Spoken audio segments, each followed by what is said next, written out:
going to throw. One-on-one. Davis has it. Touchdown. Carolina wins. Carolina is the Coastal Division champion. Javonte Williams to the left of Howell. He'll send him out into the flat right side. Howell looking, standing tall, lets it go. Man there.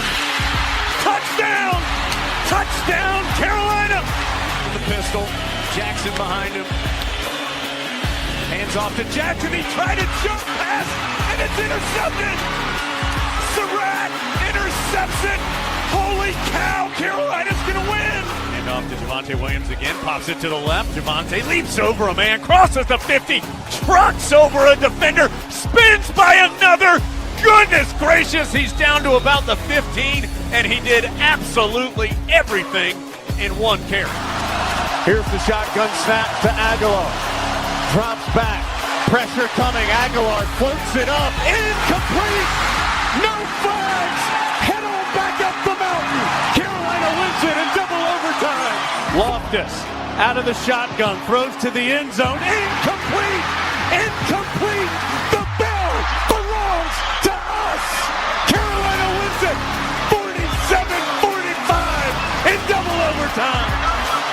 Bernard fields it at the 26. Heading to the far side. Gio at the 35.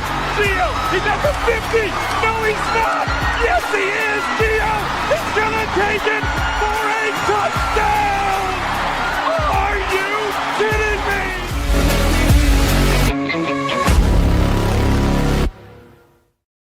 What's going on, guys? Welcome into another edition of the Heel Tough Blog podcast.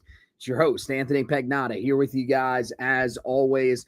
Late on a Wednesday night. Hope you guys are hanging in there. I know it is, late night hours here, but wanted to get on here, talk about the commitments that Carolina has gotten recently out of the transfer portal, because it's been a while. And even in the last edition of the podcast, we weren't really able to get into the guys that Carolina has landed. So we're going to talk to you about some of the recent additions that Carolina has gotten and just how important some of those recent additions are for this staff, and why all of a sudden they went from really struggling to now potentially getting things in order, and Carolina potentially being able to field a pretty decent defense, at least in terms of the guys on paper. We also have to tell you about a couple of guys, a handful of guys that visited earlier today.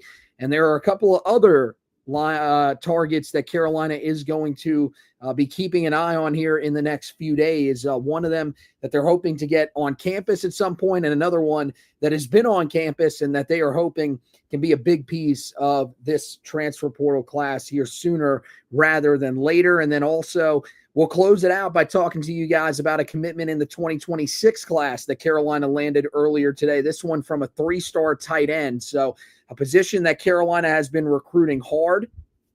They just had one of their top targets on campus here a couple of weekends ago.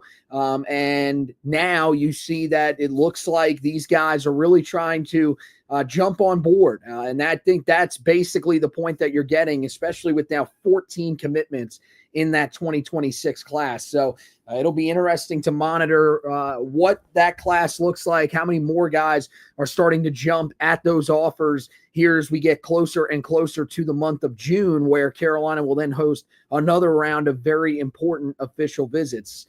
Those will be ones that Carolina will be hoping to maybe even almost put the finishing touches on this class, depending on how many guys they can really get in here over the next couple of weeks. But as I mentioned, let's start with the transfer portal and the guys that Carolina has landed here recently. And, the last time that we were on here, we told you a little bit about DeAndre Robinson. We told you a little bit about Isaiah Johnson, but I don't think we really described what some of these guys are bringing to the table for Carolina and why some of these additions are so important. I think DeAndre Robinson is really where you start. The former 4-star prospect in the 2024 class.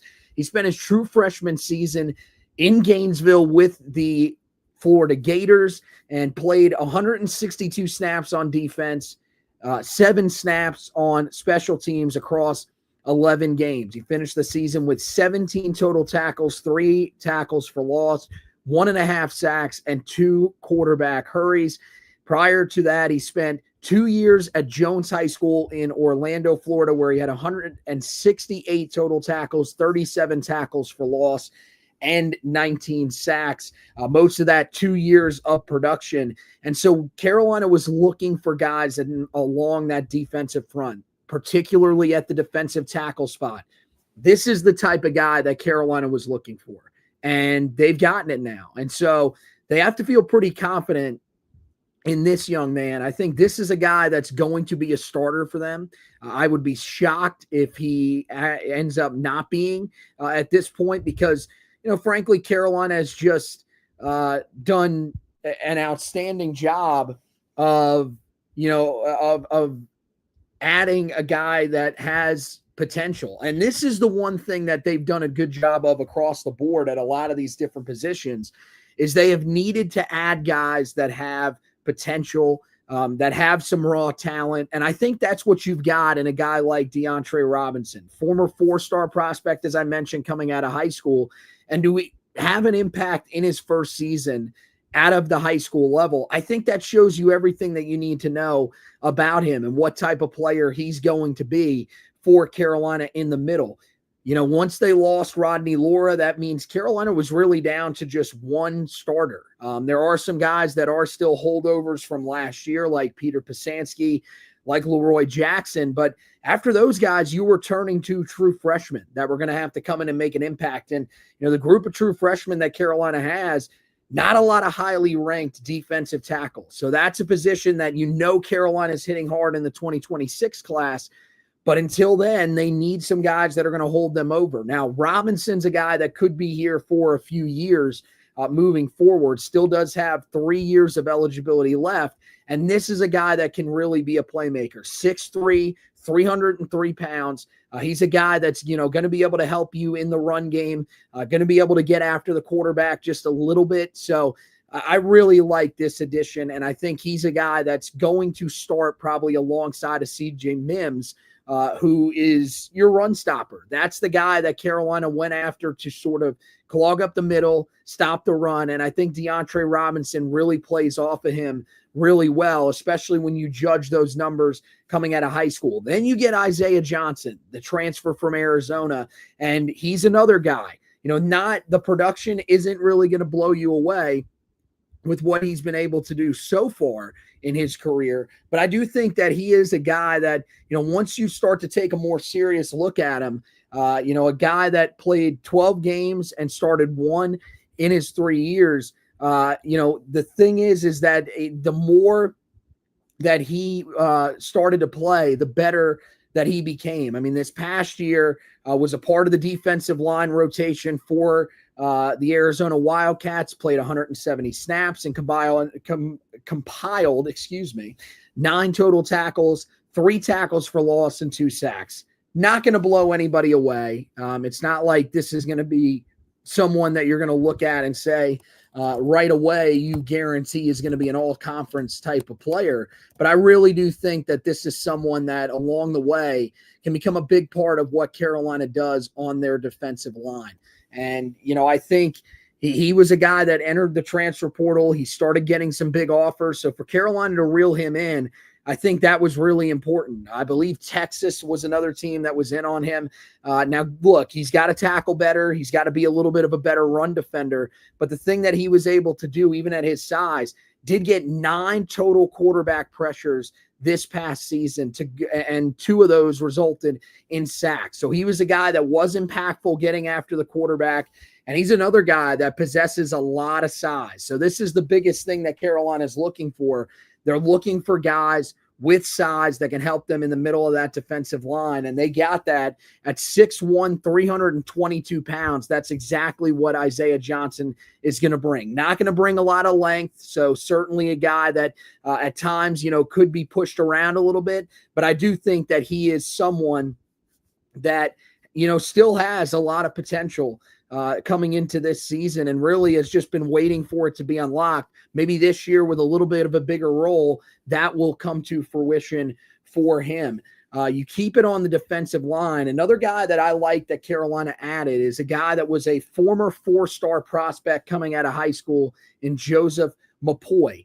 He comes from Penn State. Carolina goes that route yet again. And this is someone that, hasn't played a lot at all so far at the college level. Now, he's been here for 2 years, spent 2 years at Penn State, but was a 4-star prospect, as I mentioned, back in that 2023 recruiting class. And you go back to 2022, his senior year of high school, he had 54 total tackles, 26 tackles for loss, and 14 sacks as a senior, showcasing plenty of upside at that edge rusher position. And that's what Carolina needs. This is another one that's kind of a shot in the dark. And, again, I think that Carolina is looking for some of these guys that don't necessarily cost a lot of money.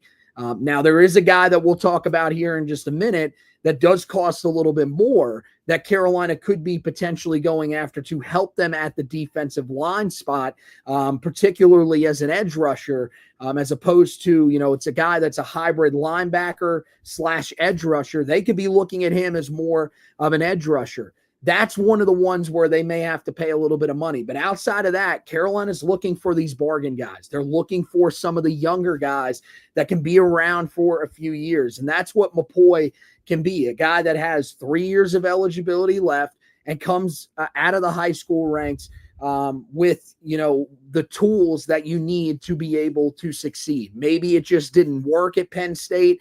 Penn State's also a spot where we've seen a lot of really talented pass rushers come through over the last few years. It's hard to get into the rotation there unless you are an elite prospect.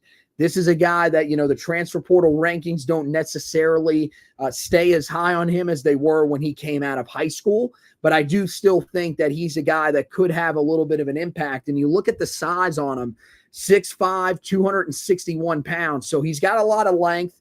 That's going to be interesting to see how he uses it. But I like that Carolina's just going to throw him into the mix there. Maybe he's a guy that ends up making an impact. He breaks out, and all of a sudden you've got yourself a really talented young edge rusher in that room.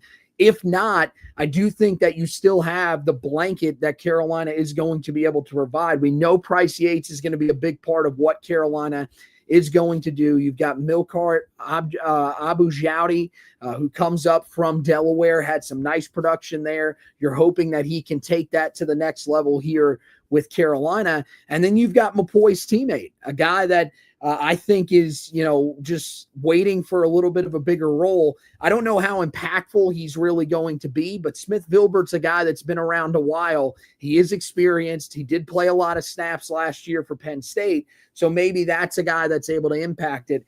It creates a runway for McCoy. And if he turns into something, great. If not, then he could be out as soon as next year and Carolina's moving on to somebody else. I think that's the approach that this staff is going to take. So it'll be interesting to monitor that moving forward. One of the other positions that Carolina has hit hard once again here in the spring transfer portal is the offensive line. The last time we were on here, we told you about a guy in Jordan Hall, 6'8", 310 pounds. Really, you just like the size on him as an offensive tackle. He's a guy that's coming in. Carolina, if he ends up making an impact this year, great. But I don't think they were bringing him in to potentially be a starter. The two other guys that they brought in here recently, now that could be a little bit of a different story. Will Osteen, the offensive tackle from Jacksonville State.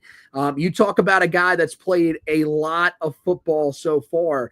In the last 3 years, he has played about as much as anybody. Back in 2022 as a sophomore, he played and started 11 games for Jacksonville State, but had a rough go of things, giving up 3 sacks, 17 total quarterback pressures, didn't grade out well with a 55.2 run block grade and a really poor 28.2 pass blocking grade in 726 snaps.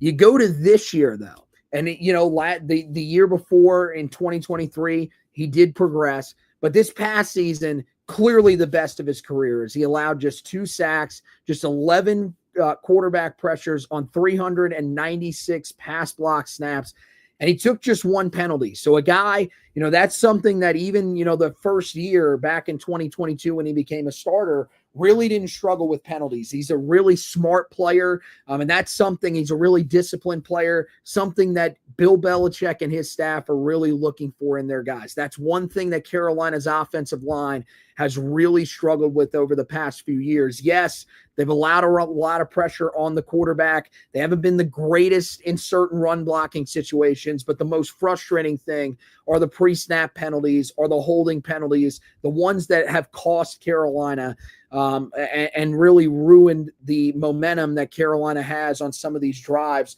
on the offensive side of the ball. You look at his grades this past season, incredibly different from what he had back in 2022 as a sophomore. Graded out with a 76.4 run block grade, a 72.7 pass block grade, and a 78.7 overall grade this past season. That's what gives you a little bit of confidence that this could be a guy that can come in here and challenge. I don't know if this is someone that is coming in and automatically starting, but you're looking for these guys that can come in and at least provide some sort of challenge for a guy like Miles McVay, who was the starter on the first team offensive line for Carolina in the Practice Like a Pro event. Wasn't necessarily great, did allow some pressure. So this will put a little bit of pressure on him to step up, because Osteen's a guy that played left tackle last year and could be, in position to do that again this year for Carolina if he can prove himself here in fall camp. And then, even right tackle, that could be an area where they could look at Osteen as well. I think it's been a while since he has played the left or anything but the left tackle spot. So that would be interesting to see how he transitions if he's having to move to his right. But I do believe that this is a guy that has the capabilities of being able to do it. And Trevion Green, you're looking for someone that can give him a little bit of a push as well. So that's why they brought in Osteen. That's why they brought in Hall. And then on the interior of this unit, and, he's a guy that could potentially even play out at tackle. You've got Ja'Kai Moore, a guy who comes over from South Carolina, former 3-star prospect, all the way back in the 2019 class. And he spent the last 6 years in Columbia with the Gamecocks. In those 6 seasons, he's played 44 games total and has started 28 of them, playing 4 different positions. He started 13 games at left tackle, 7 at left guard, and then 4 apiece at right guard and right tackle. And you look at, what his career has been. This past year, sustained a season-ending injury that really prevented him kept him out the entire season and prevented him from being able to build on his 2023 season, where he played 479 snaps, splitting time between all 4 spots, but spending most of his time at the 2 guard spots, where he graded out with a 52.5 run block grade, a 55.0 pass block grade, and a 52.8 overall grade. You go back to the 2022 season, that was the best season of his career, and it was also the one where he played a career high in snaps, 496 snaps, splitting time between left tackle and left guard, graded out with a 51.8 run block grade, a 71.2 pass block grade, and a 59.6 overall grade, while allowing 3 sacks and just 9 quarterback pressures. And when you're splitting time between left tackle and left guard, that is pretty impressive, especially with the snaps that he was taking at left tackle. Now, the thing is you go back and everybody's going to be asking the same question. What did he do back in 2023? Talked about how his grades really weren't all that great. What did he do in that game against Carolina? He was one of the guys that did allow a sack, did allow 3 total quarterback pressures, but certainly was not the biggest issue in that game. Is this a surefire starter?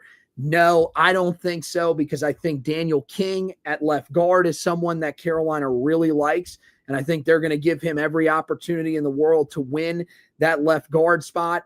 I think that, he's a guy that, based off of his numbers, probably translates pretty well. But again, they're just looking for the best 5. So he could end up being a guy that kicks back out to tackle, and Carolina is able to slide Ja'Kai Moore in there at left guard and roll with that unit at least early in the season. That's what I think Ja'Kai Moore was brought here for, was early in the year, or as they go throughout the year, could become a rotational piece that Carolina uses. I don't think that he's someone that's coming in and taking, Austin Blasky's job at right guard either. But I do think that his versatility is something that's definitely attractive to Carolina.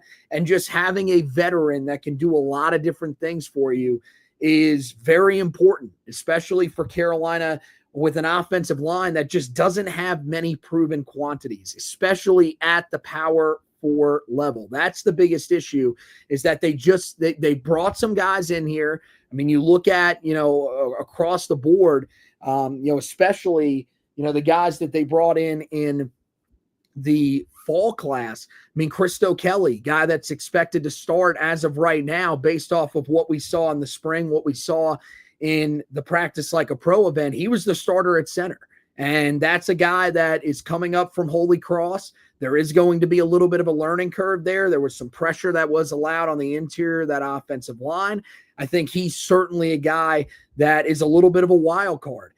You go and look at, some of the other guys. We talked about Osteen coming from Jacksonville State. Numbers were good there, but does he translate to the Power 4 level? Chad Lindbergh, a guy that I really liked when Carolina picked him up. He's a part of that second offensive line unit, was beat out by Miles McVay, and they decided that they were going to keep Trevion Green at right tackle over him. His numbers at Rice would tell you that he's a guy that's ready to play at the P4 level, is ready to start there and have some success. But, there is that learning curve, and he just wasn't able to navigate it nearly as easily as maybe some of these other guys are going to be able to. So I think that certainly is an interesting thing to monitor here. And I think that's part of the reason why they brought in a guy like Moore, a guy like Miles McVay, who comes from Alabama. Granted, he's a younger guy that didn't really play a whole lot, but I do think they wanted guys that played for Power 4 schools as well, that can come in here and at least hopefully stabilize things a little bit, give some runway to some of these guys that are younger, that Carolina probably thinks have more upside, and eventually those can be the guys that can take over this year. That's the thing that is going to be interesting. I think with this offensive line, one thing that you have done this offseason is you have built depth. I don't know how talented this offensive line is going to be. I do think there's still going to be issues at times, but you've got other guys that can rotate in when someone is struggling. Hey, we've got one or two other guys that we picked up out of the portal that we can throw into the game, and let's see if they can handle things a little bit better. That's something that Carolina really hasn't had in the past. That drop-off, we've talked about it. Mac Brown always talked about, I want to have 8 to 10, mostly want to have 10 that we can use and rotate along the offensive line. Carolina never got to that point. They were lucky if they had 6 or 7. Most of the time, it was the same 5 that you were using. This is a group now where if a guy is struggling that bad, or if guys are taking penalties, guys just aren't disciplined, you're going to see this staff be able to rotate more with the guys that they have. And so I think that's one thing that you should be encouraged about with this offensive line. You look at some of the other additions that Carolina has made here recently, and I think one that really stands out is the one that happened today. That was Gregory Smith, the transfer from Florida, a former 4-star prospect in the 2024 class as well, just like his teammate DeAndre Robinson. This is a dude that measures in at 6'3", 211 pounds, according to 24/7 Sports. If you go by On3 Sports, they say he's 6'4", 217 pounds. So an extremely tall, lanky safety, but a guy that, really showed a lot of potential. Played in 5 games this year, including in the bowl game in his lone season with the Gators, and it allows him to maintain that extra year of eligibility as far as I know. There are some people that say he has 3 years of eligibility remaining, but I believe he should have 4 if he played in 4 games, and the 5th game was their bowl game. That was something that was put into effect, of course, a couple of years ago, especially with all of the bowl opt-outs. I mean, look, he only logged 100 snaps this season, registered 5 total tackles and 1 pass defense. But this is another guy that just has the upside, just like DeAndre Robinson, his teammate. I think, and Robinson, played a few more snaps 162 snaps rotating in along the defensive line is nothing to blink at.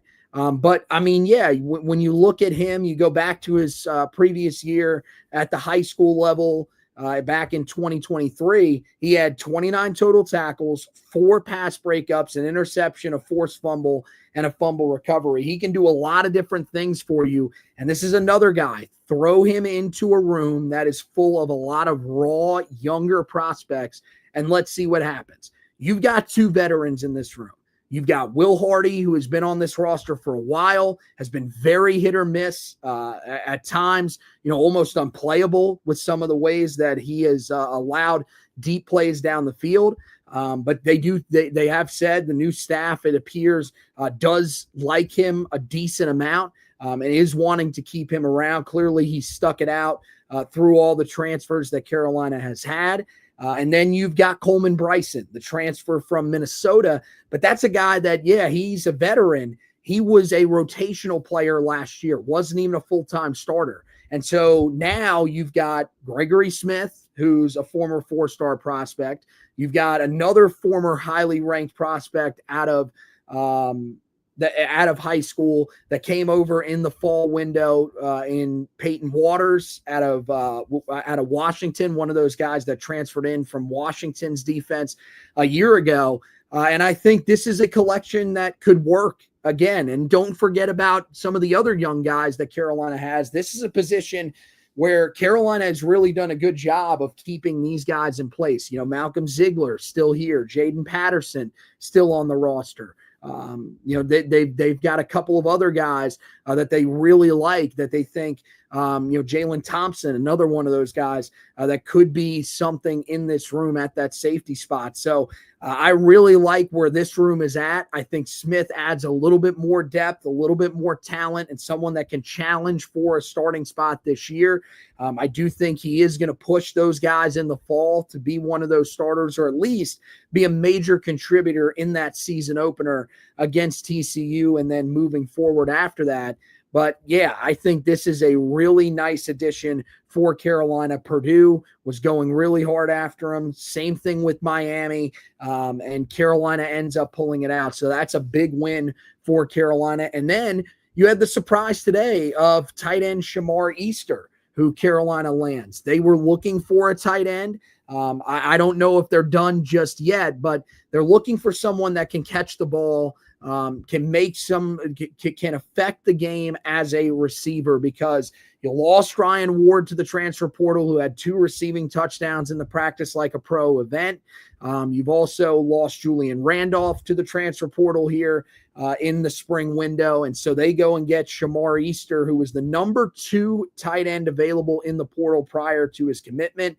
Spent his first 2 years of his college career with the Arkansas Razorbacks, but rarely saw the field. He saw action in just 1 game over those 2 years, 5 snaps in the game against Arkansas Pine Bluff this past year. But you go back to what he was in high school as a senior, not necessarily the greatest year, 15 catches for 166 yards.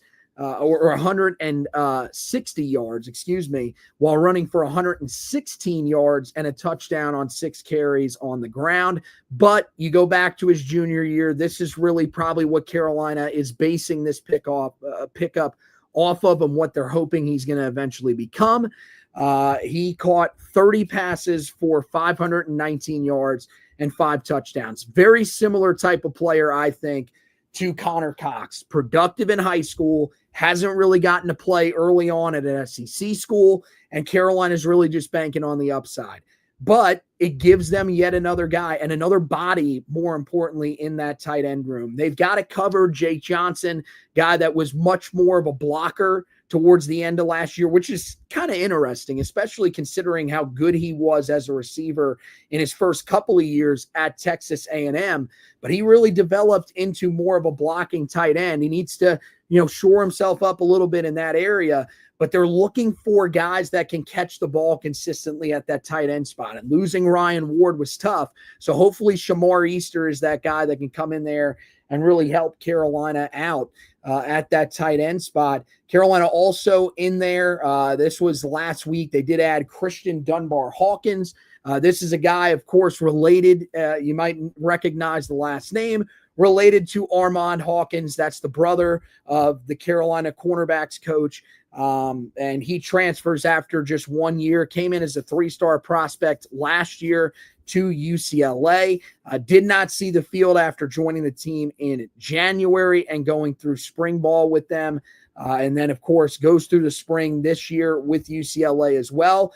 Don't think he liked a spot on the depth chart and said, you know what, I'm going to enter the transfer portal and go join my brother. You go back to his senior year at the high school level, he finished with 46 total tackles, 1 interception, and 1 fumble recovery for Tustin High School in Tustin, California. Prior to that, he spent 2022 with Mater Dei High School, which is, of course, one of the national powers. They actually just were declared the national champion for this past high school football season earlier this week. So you can tell, a guy that does have a background of playing for one of the best schools in the entire country. There is potential there, but I think what this does is this provides a little bit more depth at the cornerback spot. More importantly, especially at his size, more depth at the nickelback spot, which Carolina, again, we haven't heard a lot about these other guys. And this is what's so frustrating and why, when it comes to the excitement of this team, it's hard to really gauge it.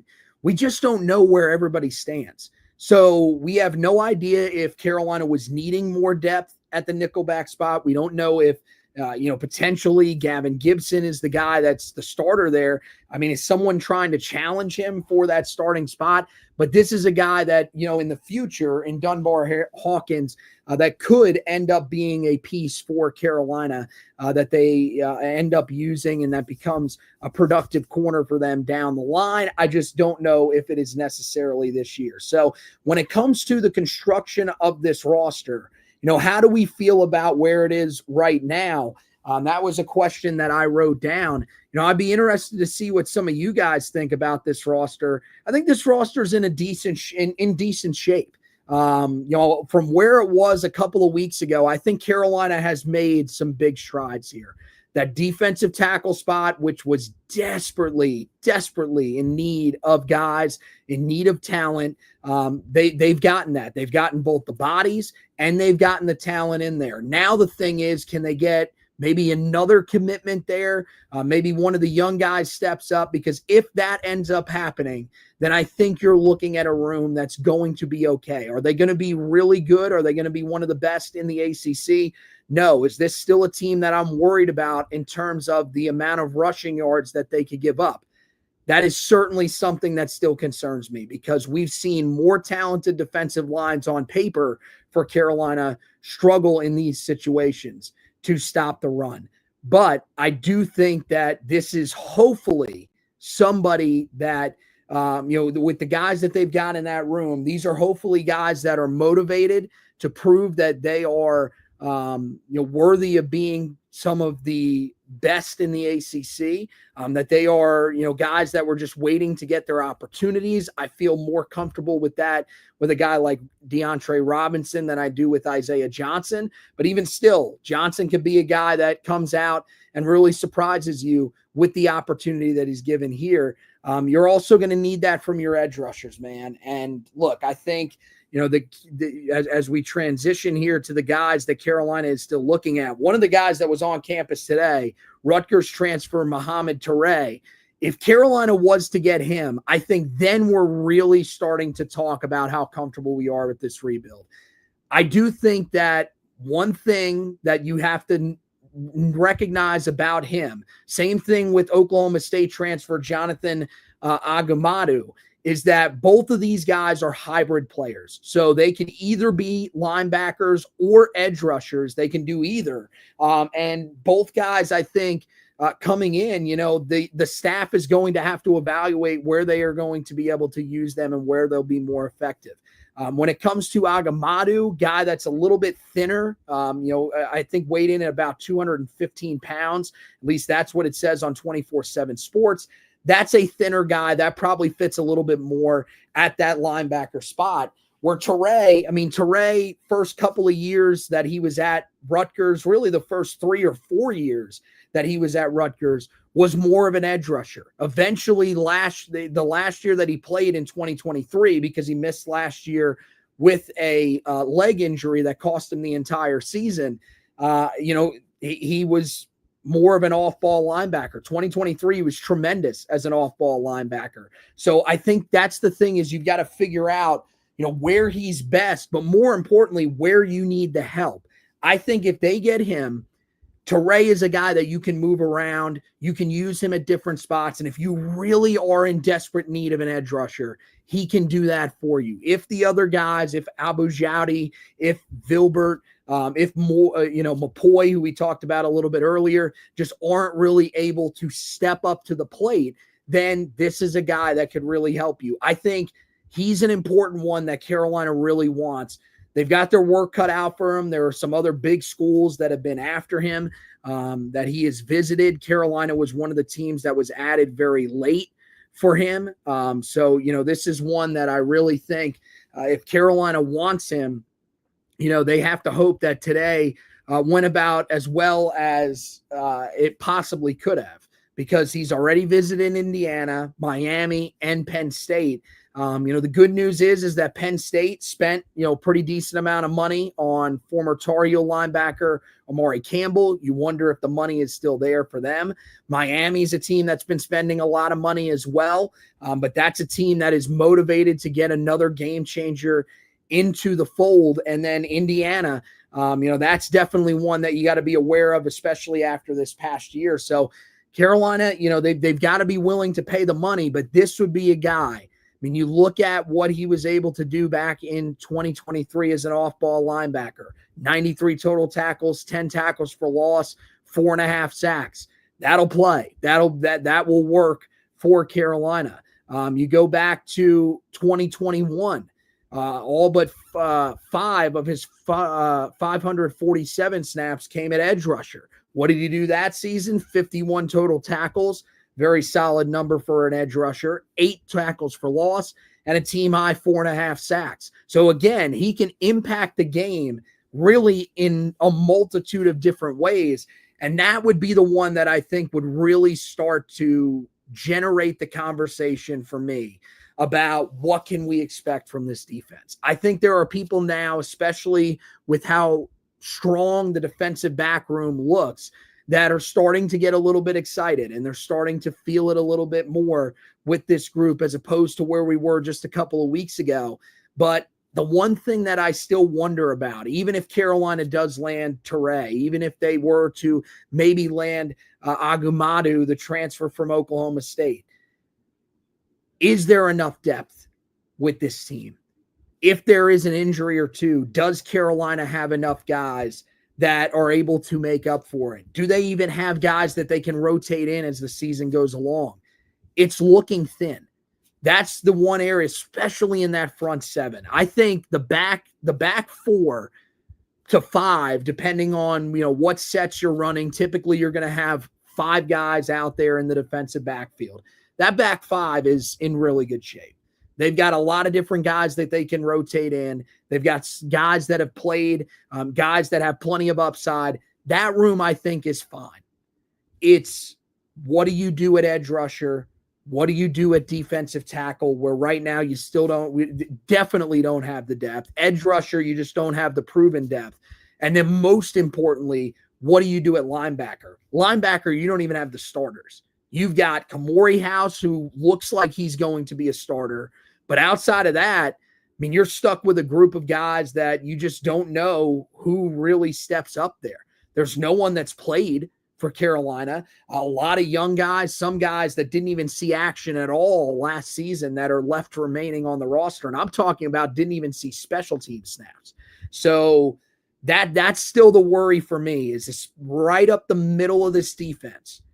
Does Carolina have the depth that they need? Do they have the talent that they need to be able to succeed? That's something that this group of coaches is still going to be working on to shore up over the next couple of weeks. One of the other guys that was on campus today, Central Arkansas tight end transfer Jacob Owens, who was a one-year producer there at the FCS school. Prior to that was a JUCO product, but is a guy that Carolina did have on campus. You do wonder, though, with the commitment of Shamar Easter, is Carolina taking anybody else at that position? That will certainly be interesting to monitor. One of the other things that is interesting is that linebacker spot that we talked about. We talked about Teray. Agumadu is a guy that's been played off the ball in the spring for Oklahoma State.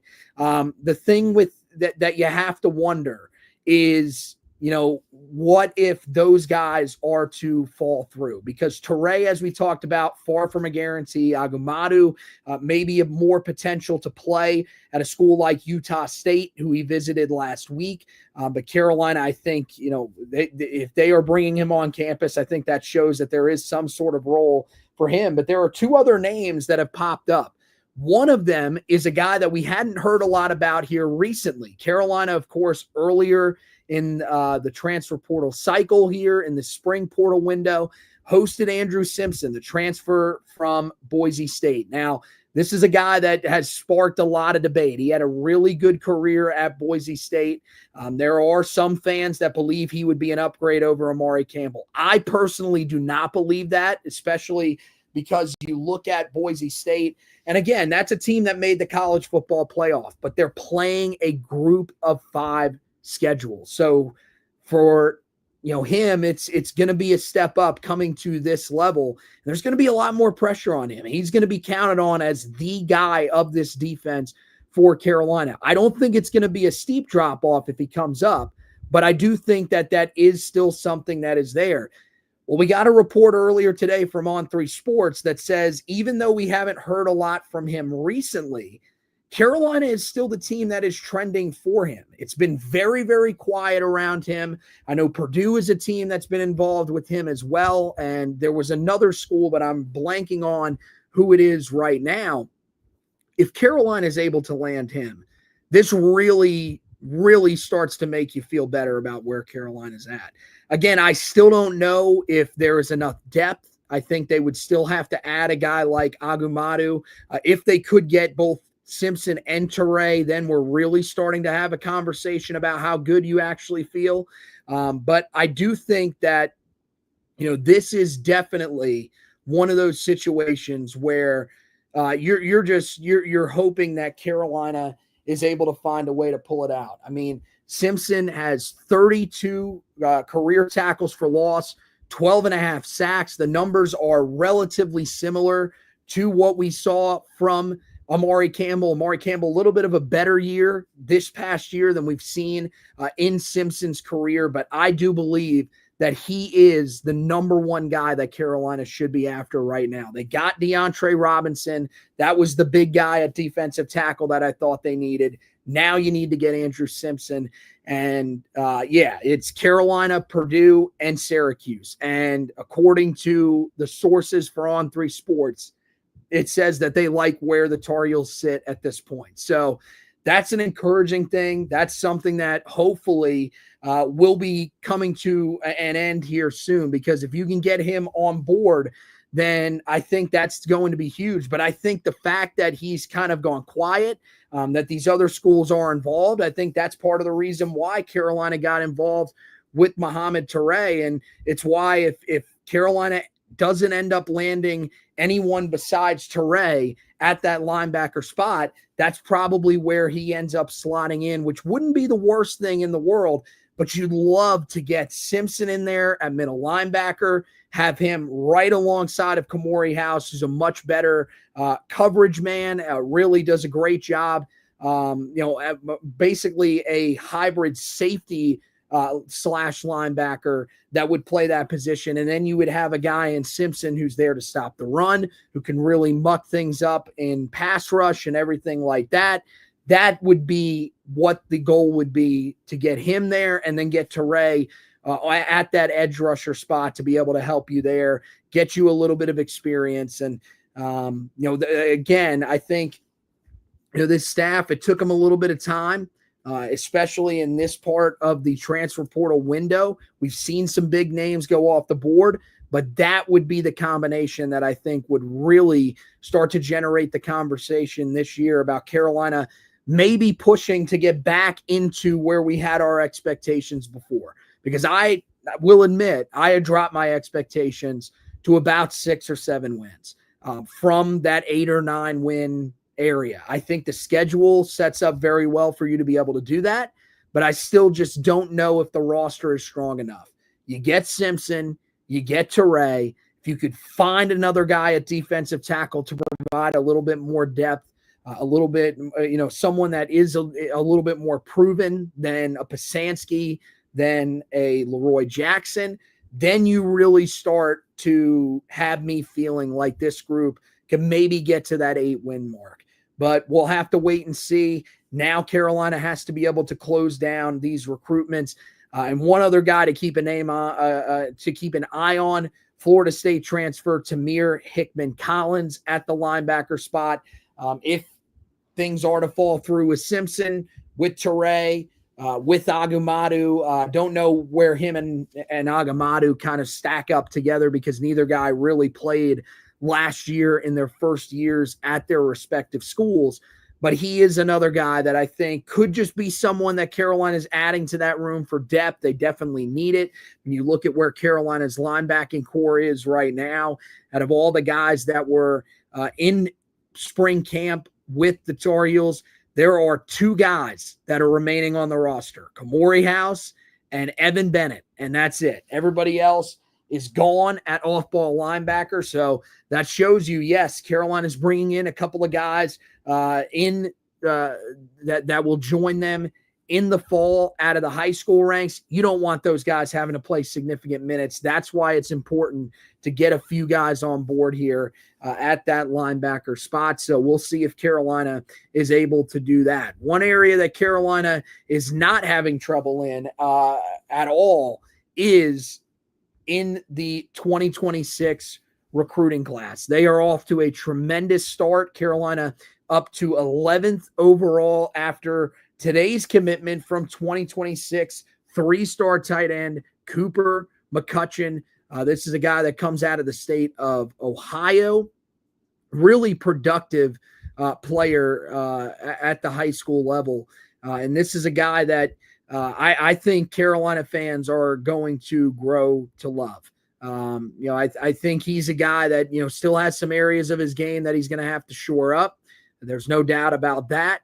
But he has everything that you need to be successful at this level as a receiver. This past year, as a junior, caught 35 passes for 569 yards and 7 touchdowns on his way to earning first-team All-League and second-team All-Cincinnati honors. Landed at Carolina over Purdue, Duke, and Texas A&M. Purdue and Duke, he was supposed to take official visits to. Carolina ends up getting him. And this is with him not even taking an unofficial visit here recently. Didn't have an official visit to Carolina either. Was just on campus back in March, at the end of March. And then out of the blue, this commitment kind of comes. And, he's a guy that is rated as a mid-level 3-star, 865th overall prospect, the 43rd ranked tight end in the 2026 class, according to 24/7 Sports composite player rankings. But really, I think was a guy that Carolina had offered back in the spring. They brought him on campus, and I think they were just kind of waiting and seeing if they could get an official visit with him. But again, this is a position where Carolina has been looking at a handful of different guys. Another guy from his area, right in the Cincinnati area, in Landon Murray, a 3-star tight end that Carolina has been looking at, has an official visit scheduled with. Carson Sneed, the 4-star tight end that's committed to Tennessee. Carolina goes out, gets his brother out of the transfer portal. He's another guy that Carolina's really hard after, just hosted him for an unofficial visit back on the weekend of April 25th. And so I think this was a spot where McCutchan thought to himself, look, if I'm going to be a part of what Carolina is doing, I got to jump on now because I don't know how many scholarships they're going to have available for tight ends. Carolina currently, with the group that they have at the tight end position, could end up losing none of those guys next year. Now, we know that with the modern age of college football, probably not how it's going to work. Carolina is going to lose guys, especially after the first year under Belichick. There will be guys that will end up transferring out of the program. But it's a spot where I don't know how many guys you are definitely taking.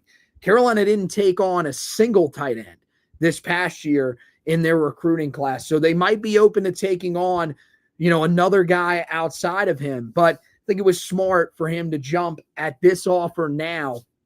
And he gives Carolina exactly what they need in a receiving tight end. He has the ability to stretch the field vertically, which is what you always want to see from your tight ends. Guys that are classified as receivers, that are catch-first tight ends. Those are the guys that you want being able to stretch the middle of the field, and that's what he's able to do. Leads to big plays, and he also, makes plays out in the flats as well. That's another thing that's really key with these young tight ends is you want to see them be that safety valve for some of these quarterbacks at the high school level. They will use them a little bit more often, but you want to be able to see them, get open quickly, make the catches in open space, and then be able to do something after the catch. That's what he's able to do. He's got some pretty nice speed that allows him to pull away from defenders at times. Not a physically imposing guy. He's not someone that's going to run guys over in the open field. More of a smooth type of player when he gets the ball in his hands. But I definitely think he's a guy that can affect the game in a multitude of ways through the passing game, reliable hands as well, catches just about everything. And that's what you want to see from him. Now, the biggest thing is that he is going to have to improve as a blocker. There's going to have to be a much bigger step from him there. I mean, we see one clip in his high school film of him blocking, and it's him out in space blocking a corner. So it's not even him working against an edge rusher. It's not him working against a linebacker. He is basically a guy that's in there to catch the football, and that's fine. But eventually when you get to the next level, we've heard Freddie Kitchens say this. He said it when he first got the job. If you don't block, you are not going to play. So this is an area that he's going to have to work on. The one rep that you do see from him, it is promising. But again, you'd like to see that against a little bit of a bigger player. That's something that he's going to have to work on immediately when he gets to campus, is putting on a little bit more size, getting a little bit more physical, and just being able to prove. And we've seen it with these guys before. I mean, you go back to when John Copenhaver came out of high school. I watched him and I thought this is a receiving tight end. I don't really see much here from him as a blocker. As he went throughout his career, he became a much better blocker than he was even a receiver. And he was a pretty good receiver as well. Had some bad luck in terms of, his receiving ability with, his broken hand and everything like that, where we were always kind of waiting for him to break out. And of course, you had Bryson Nesbitt alongside of him. But he was one of those guys that I remember took a massive, massive leap as a blocker and really became a key part of what Carolina did in the run game. It's possible for McCutchan to do the same thing. And I think it's just about the attitude and the want to.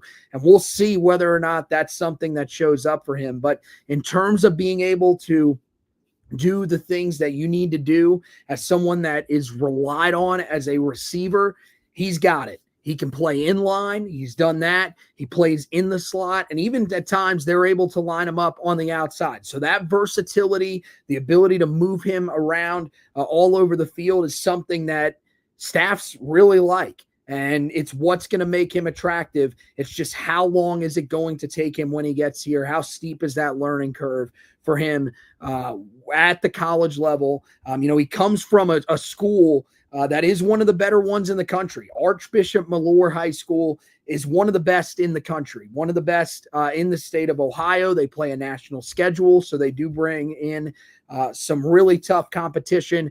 I think this is a guy that will probably take a year or two, learn as a blocker, but eventually I think he's going to have the ability to affect the game as a receiver for Carolina, potentially as a blocker at the tight end position if he ends up sticking it out. As I mentioned, with the commitment, Carolina now has 14 commitments in the 2026 class, one from a tight end. So he is the only tight end in the class as of right now. Class jumps to number 11 overall and number 3 in the ACC. So Carolina doing some really good things there. Now, again, you don't want to get too misled by what you're seeing there, because the average guy that Carolina is landing is rated as an 87.5.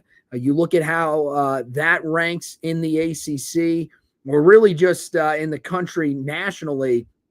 It's not nearly as high up there as their overall ranking is. It's more towards the mid 30s. But, still, I think Carolina is getting guys that fit what they want to do on board. They are getting them on board quickly. And that's something that is important and something that needs to be praised for Carolina as well. But I just don't want you to be misled by where Carolina is ranking there. They're off to a good start. And I do think that they are going to be able to potentially stay there as they move along if they can add some headliners. There are some big names that Carolina's after. You look at, where Carolina's at right now in terms of the guys that are the headliners in this class right now. Trayshawn Ruffin, a guy that is, ranked inside of the top 200 in just about every major recruiting site's rankings. Overall as a prospect, ranked as the 251st overall prospect. Amari Johnson, ranked as a 4-star prospect as well. Those are guys that right now are headlining this group. But you look at some of the other guys as you get further and further down, a lot of upside guys, a lot of guys that are 3-star prospects that Carolina has looked at. They've identified traits, and that's really what they're going off of. It's really going to take a jump, and you'll really start feeling confident in what Carolina is bringing in when you can start landing some of these bigger, high-end caliber players that Carolina is trying to go after. And that's what they're looking forward to, being able to host some of these guys in the month of June. Carolina, I think, has their eyes on, a lot of these guys out of the state of Alabama that Carolina has been pushing for a while. There are some guys that were on campus back the weekend of April 11th that Carolina is still waiting on. A guy like TJ White, 4-star linebacker. Darian Albert, the 3-star defensive lineman, but a high-end 3-star that Carolina would really like to get in the fold. Those are the types of guys that are going to make a difference. And I think right now, if you ask me where this recruiting class is going to finish up, I think it'll finish up pretty solidly. I think it'll be somewhere in the 20s. Maybe jumps into those teens there at the end, just because, again, there could be a decent amount of volume. It shows that this staff is doing a good job there. I'm not going to say that they're doing a great job, because they still are not landing the caliber of guys that I think everybody expected they would be able to land if they had the money that they were promised that they were going to have when they got to this level. But the other thing that you have to credit them with, and we'll have to see if Carolina is able to start flipping guys once they get in season, they are doing all of this without having played a game yet. So the staff is really just selling them on their vision, on the fact that Bill Belichick is a guy that has 6 rings as a head coach and a couple other ones as a coordinator.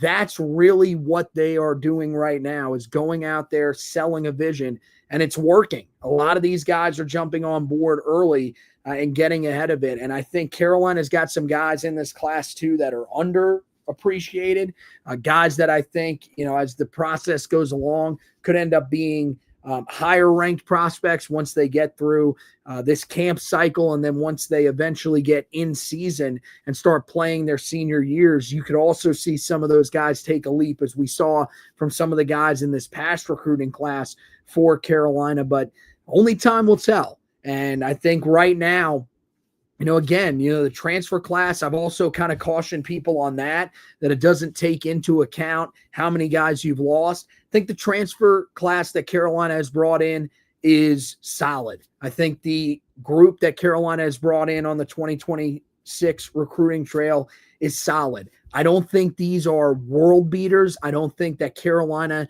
is, that the rankings necessarily should prove that Carolina is one of the best in the entire country. And I don't want people to get their expectations up too high. But I do think that the staff is doing a much better job here in recent weeks on the transfer portal trail. I feel confident that they are going to be able to bring in a guy like Andrew Simpson now, especially after what I heard today. And confident that they'll be able to add a couple more pieces there that'll hopefully help with depth. And I'm confident that the 2026 class will only get better. I don't like the fact that they have not been nearly as involved in the home state as we've seen previous staffs, especially Mac Brown's. I thought that was one of the things that, even if you question Mac Brown towards the end with some of the guys that Carolina was bringing in, where the recruiting class was ranking, you still know that Mac Brown was a guy that was taking care of the home state, was making sure that he was doing everything to try to get those kids from the state of North Carolina in here. When Carolina's been at its most successful, it's when they've been landing in-state guys. And so I do think that that's still something that they need to add to this class, but we'll see as time goes along whether or not they're able to do that. So that wraps up tonight's edition of the podcast. Guys, head over to the website, HeelToughBlog.com, and check out all of the coverage that we've got up there for you guys. All of the guys that we talked about here tonight, you can go online and read those articles. You've got, an article up about McCutchan. You've got an article up about Gregory Smith, the third. I did forget to add that in there. Want to give him his full government name. Wrote an article about him, and then Shamar Easter up there as well. So all of those guys, you can read about them, learn a little bit more even than I told you here tonight about those guys as we, get closer and closer to the full dead period here in the summer.